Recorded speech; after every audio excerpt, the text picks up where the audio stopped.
Olá amigos, tudo bem? Esse é mais um episódio do Review. Hoje a gente fala sobre o impacto econômico da inteligência artificial. Será que a inteligência artificial vai roubar os nossos empregos ou a gente deveria estar mais com medo de uma planilha de Excel? Fiquem comigo que a gente já volta.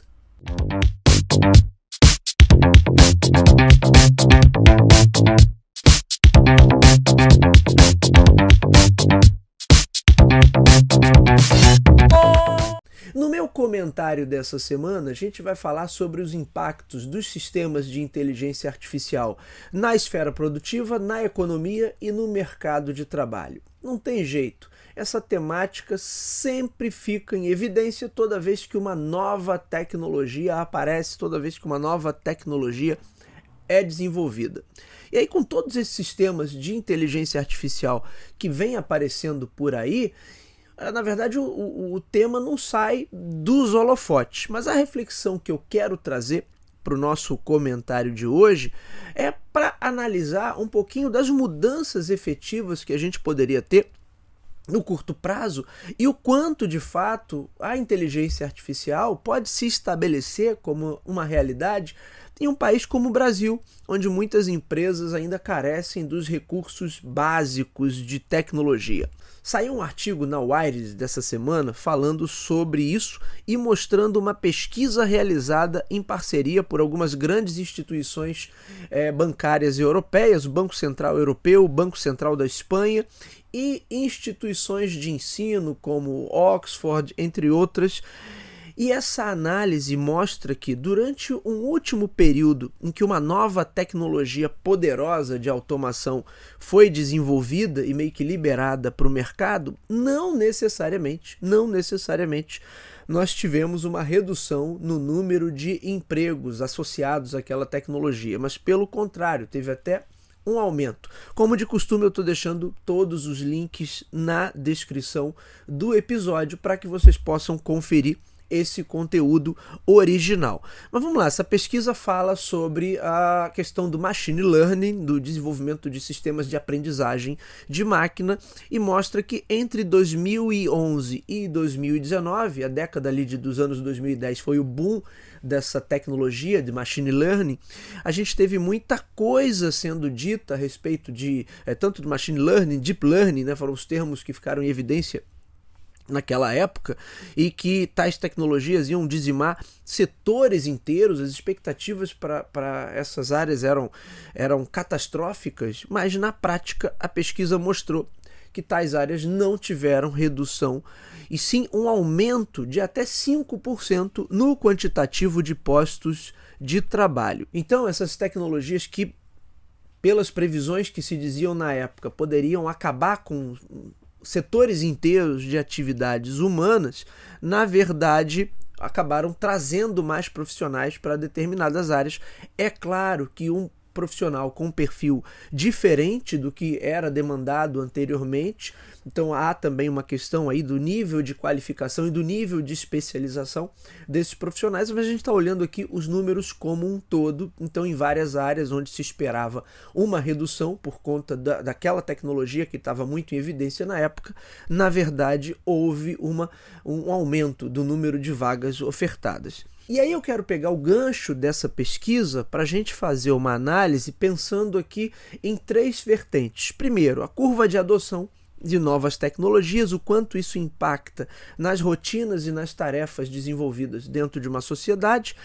Segundo, a gente vai falar também sobre tecnologia e produtividade, porque no final das contas a tecnologia só importa de verdade se ela de alguma forma gerar ganhos de produtividade. E em terceiro e por último, a gente vai falar sobre a adoção de tecnologias aqui no Brasil. O primeiro ponto é sobre a adoção de tecnologias, a curva para a adoção de novas tecnologias, e uma coisa precisa ficar claro logo de largada. Não tem como a gente fazer nenhuma previsão. Porque logo vai aparecer alguém, um engraçadinho, dizendo assim, que o Bruno apontou isso, apontou aquilo e errou. E o objetivo aqui não é fazer nenhuma previsão. O objetivo é a gente fazer uma análise. Não tem como a gente fazer nenhuma grande previsão, porque a gente está em cenários complexos, e cenários complexos são, por definição, imprevisíveis. Mas eu acho que a gente pode, ao invés de fazer uma previsão, né, apontar que isso ou aquilo vai acontecer, a gente pode fazer uma análise e tentar estabelecer o que tem mais probabilidade de acontecer. E aí entender um pouquinho melhor os cenários que a gente tem pela frente. Isso quer dizer que, na prática, embora ninguém seja capaz de prever exatamente como uma economia e como as empresas vão se comportar a partir das novas ferramentas e das novas tecnologias, a gente pode concordar que não só as empresas, mas a sociedade, de maneira geral, está sempre bem disposta a adotar as novidades quando algum benefício prático e imediato é ofertado. Isso tem relação com os ganhos de produtividade, que é o nosso segundo ponto, mas antes disso a gente precisa entender que é preciso também a gente ter uma curva de confiabilidade em relação a essas ferramentas. E nesse caso, eu acho que as ferramentas de inteligência artificial que a gente tem hoje ainda precisam avançar e muito. Eu não tenho dúvidas que dentro de algum tempo esses sistemas vão ser capazes de fazer coisas incríveis, mas hoje eles ainda são grandes e complexas caixas pretas, e nós já falamos sobre isso em um comentário recente que eu fiz, analisando especificamente o mercado de inteligência artificial pela perspectiva de gerência de produto. Mas, na prática, o que isso significa? Significa dizer que podemos ter uma curva de adoção mais lenta do que o esperado para boa parte das aplicações. Porque nas questões mais triviais, o que nós temos de sistemas inteligentes já é mais do que suficiente. Por exemplo, se você entrar em contato agora com qualquer operadora de telefonia aqui no Brasil, você vai, num primeiro momento, estar conversando com um sistema de, entre aspas, inteligência artificial. Essas empresas não precisam de bilhões de parâmetros do GPT-4 para melhorar seus sistemas de atendimento. Você pode até me dizer assim, Bruno, mas esses sistemas atuais são ruins, são deficientes, não resolvem o meu problema enquanto cliente, mas aí a gente abre um parênteses aqui. Eu posso até concordar com vocês que esses sistemas não são os melhores do mundo, mas a ineficiência deles não tem nada a ver com capacidade tecnológica. Na maior parte das vezes é uma decisão gerencial, isso é totalmente humana, para atrapalhar a sua vida e impedir que determinadas questões sejam acessadas. Por exemplo, quando você tenta cancelar um plano, é atendido, tem seu atendimento protocolado e no mês seguinte sua conta permanece sem alteração. E quando você liga, o atendente, com a maior cara de pau do mundo, diz que não consta nenhum cancelamento e que provavelmente aconteceu um erro de sistema. Por favor, né? Todo mundo sabe que isso não tem nada a ver com tecnologia. Isso é atendimento ruim. Isso é uma empresa tentando se esconder da sua própria incompetência e usando um sistema para isso. Ou seja, não tem nada a ver com tecnologia. Para todas as outras tarefas que não são nada triviais, como por exemplo, fazer um diagnóstico por imagem, conduzir um transporte público ou tomar qualquer tipo de decisão estratégica, os sistemas que a gente tem hoje ainda dependem de mais credibilidade para serem adotados massivamente. E aí entra na questão da curva de confiabilidade que eu falei ainda há pouco. É um desafio de gerência de produto que também comentei em um review recente. Aí a gente vai para o nosso segundo ponto, que é sobre produtividade. Novas tecnologias são importantes porque tornam sistemas mais produtivos. Isso é a única coisa que faz de fato uma economia progredir. No final das contas, boa parte da história da humanidade tem relação direta com a evolução de tecnologias que nos tornaram mais produtivos ao longo dos séculos. Existe uma certa confusão sobre o termo produtividade. Eu, inclusive, estou escrevendo um episódio do Talk to Biz sobre isso, mas fato é que maior produtividade significa que eu gero mais valor pela perspectiva econômica consumindo menos recursos. Essa seria uma definição das mais básicas.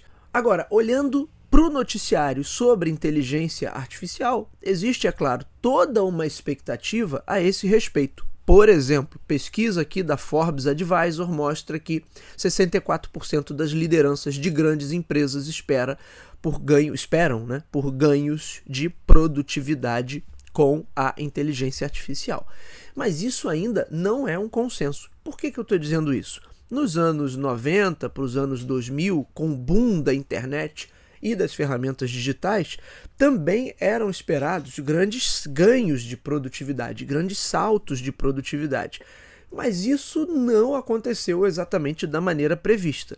E uma das razões é que as ferramentas digitais super abertas se comoditizam com muita facilidade. Também um tópico que eu trabalhei num episódio recente do Talk to Biz, o Talk to Biz número 158.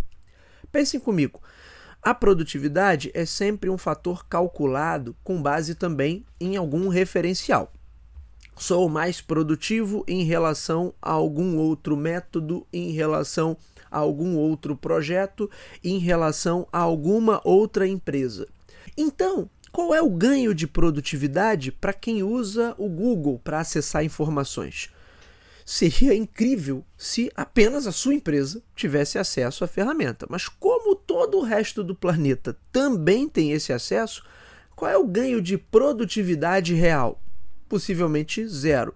Portanto, buscadores, e-mails, comunicadores instantâneos, agendas digitais, processos de automatização que ao longo das duas últimas décadas se tornaram muito comuns, podem ter na prática gerado poucos ganhos de produtividade a nível competitivo, justamente porque todo o planeta também teve acesso a eles.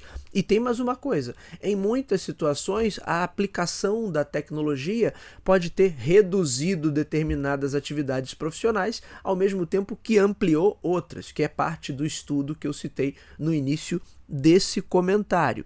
E por essa razão também pode ser que o tal ganho de produtividade não tenha acontecido da maneira que era esperado. Diferente da introdução da tecnologia nas fábricas, da robotização das fábricas, quer dizer, tivemos outros avanços tecnológicos nas últimas décadas que trouxeram ganhos de produtividade bem mais significativos. Mas a digitalização dos negócios não trouxe exatamente todos esses ganhos, esses saltos de produtividade que eram esperados. E aí vem meu ponto, porque é bem provável que isso aconteça também com os sistemas de inteligência artificial. Não estou dizendo que vai acontecer, mas pela forma como eles são apresentados e pelos modelos de negócios que são apresentados com essas ferramentas hoje, o mais provável é que eu tenha também mais ferramentas digitais que vão estar meio que amplamente ofertadas ao público e ao planeta inteiro ao mesmo tempo. Portanto, potencialmente eu não teria tantos ganhos de produtividade pela perspectiva competitiva apenas por adotar esse ou aquele sistema de inteligência artificial no dia a dia da empresa. E aí a gente cai na mesma questão, né? Uma tecnologia que se comoditiza muito rapidamente, não traz nenhum ganho de produtividade efetivo que possa fazer a diferença na prática, portanto eu acabo trocando o 6 por meia dúzia. Aí a gente vem para o nosso último ponto, que tem a ver com o uso intensivo de tecnologia aqui no território brasileiro. O cenário brasileiro, na verdade, ele é bem específico com relação a isso. Eu acho que todo mundo aqui concorda que a adoção de novas tecnologias dentro das empresas brasileiras é uma realidade meio que rarefeita, por assim dizer. Para boa parte das empresas aqui no Brasil, a gente ainda não passou do beabá ali, das questões mais básicas em relação à tecnologia e automação. E também existe uma questão de perspectiva e mentalidade que por vezes é muito atrasada. Tirando talvez um punhado de grandes empresas que possivelmente têm uma visão ali mais à frente do seu tempo e muito acima da média, para todas as demais a realidade por aqui é composta de computadores velhos, sistemas falhos, redundância e, em muitas situações, o uso de recursos que seriam classificados como, meio que, entre aspas, da idade da pedra, enquanto por aí fora as empresas estão trabalhando com recursos bem mais avançados. O nível de digitalização dos negócios por aqui é muito baixo e em praticamente todas as empresas que eu conheci, acho que todas elas, hardware e softwares utilizados são muito obsoletos, mas talvez o principal entrave seja a mentalidade obsoleta. Existe um problema muito real do custo da tecnologia por aqui. A gente não vai entrar nesse mérito, mas todo mundo sabe que a gente paga muito caro para acessar determinadas tecnologias. A gente não desenvolve quase nada internamente, tudo vem de fora, e aí com questões tarifárias, de câmbio, tudo mais, a gente acaba pagando bem caro por a tecnologia. Isso de fato é um ponto. Mas para além disso, a mentalidade de boa parte das lideranças e de homens de negócios por aqui não foca nos ganhos de produtividade. E aí é um grande erro. A preocupação quase sempre fica apenas pela perspectiva financeira.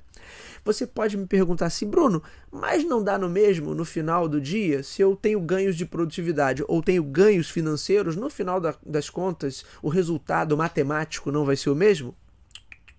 Não, senhor. Né?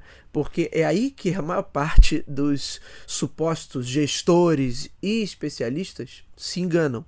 A aplicação de tecnologia de forma porca e rasteira, com o intuito apenas de economizar, e a aplicação com foco em ganhos de produtividade são coisas muito diferentes. Porque, inclusive, da maneira como é feito por aqui, os ganhos econômicos com a aplicação porca da tecnologia tendem a prejudicar a produtividade. Ou seja, o resultado se inverte.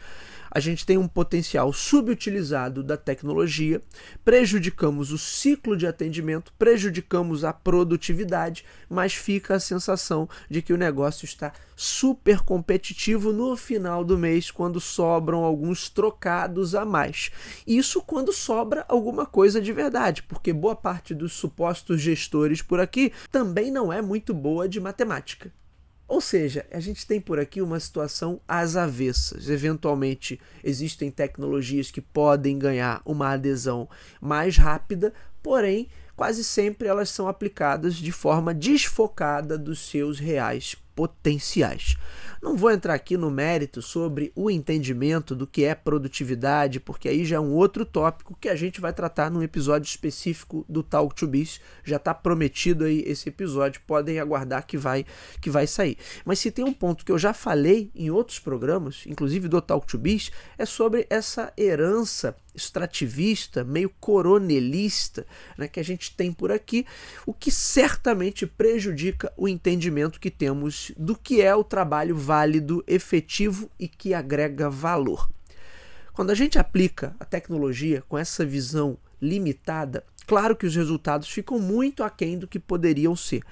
E ainda não está claro se esses novos sistemas permitirão, de fato, saltos de produtividade ou apenas vão fazer com que a nossa rotina fique ainda mais enlouquecedora e frenética, como foi desde o advento das ferramentas digitais. E é óbvio também que a gente teria que avaliar setor por setor para entender o real potencial de impacto em cada tipo de atividade, em cada tipo de especialização. Não tem como a gente generalizar, não tem como, porque são muitas situações diferentes, mas a gente pode concordar que em muitas situações a gente tem sempre a presença desses trombeteiros do apocalipse que podem exagerar só um pouquinho, né, nas suas previsões. Não quer dizer que eles estejam totalmente errados, mas às vezes exageram um pouquinho na intensidade que colocam nessas previsões. Daí vem o nosso fechamento, né? Porque pensar em impacto no mercado de trabalho a nível global é uma coisa, pensar a nível setorial é outra coisa e pensar a nível nacional é outra, já bem diferente. Certamente seu emprego está muito mais ameaçado pela nossa economia em frangalhos do que por sistemas de inteligência artificial. Certamente seu emprego está muito mais ameaçado pela incompetência estratégica das lideranças da sua empresa do que por sistemas de inteligência artificial. E se a gente for contar pelo nível que temos de digitalização de boa parte dos negócios por aqui, seu emprego pode estar muito mais ameaçado pela adoção de uma boa planilha eletrônica do que pela adoção de ferramentas de inteligência artificial. E há de se questionar mais sobre produtividade relacionada a competitividade. Por quê? Porque pode ser que estejamos correndo atrás do nosso próprio rabo e que os saltos de produtividade esperados até existam, mas não necessariamente eles se traduzam em vantagem organizacional. É isso, meus amigos. Esse foi o comentário da semana. Nos vemos na próxima. Até lá.